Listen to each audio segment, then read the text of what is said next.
কিয়ামতের দিবসে যখন জাহান্নামীরা জাহান্নামে যাবে, জাহান্নামীদেরকে জিজ্ঞেস করবে, কি ব্যাপার, মা সালাকাকুম ফি সাকর, সাকর নামক জাহান্নামে কেন এসেছো, কোন অপরাধের কারণে এসেছো?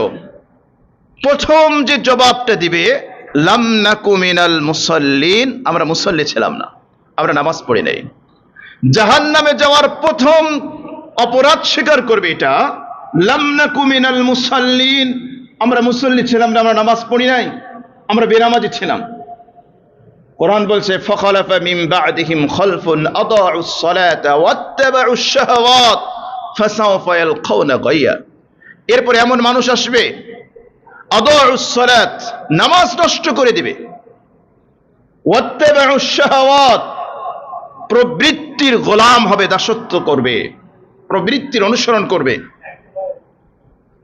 ফাসাওফা ইয়ালকাউনা গায়্যা, রব বলছেন অচিরেই তারা গয় নামক স্থানে তাদেরকে নিক্ষেপ করা হবে, তারা গয় নামক স্থানে যাবে।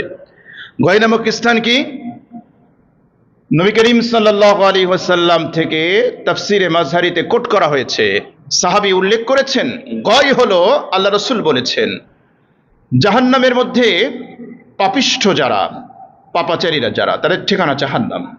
জাহান্নামের মধ্যে তাদেরকে নানা ধরনের শাস্তি দেওয়া হবে, আযাব দেওয়া হবে, তাদেরকে পিটানো হবে, তাদেরকে আঘাত করা হবে, তাদের শরীর থেকে যেই রক্ত, যেই পুষ নির্গত হওয়ার জন্য জাহান্নামের মধ্যে যে ড্রেন থাকবে, নালা থাকবে, এটাকে আরবিতে বলা হয় গয়।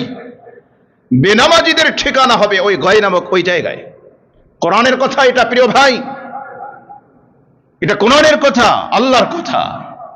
আদাউস সালাতা ওয়াত্তাবাউশ শাহাওয়াত ফাসাওফা ইয়ালকাউনা গায়্যা, গয় নামক জাহান্নামে চলে যাবে।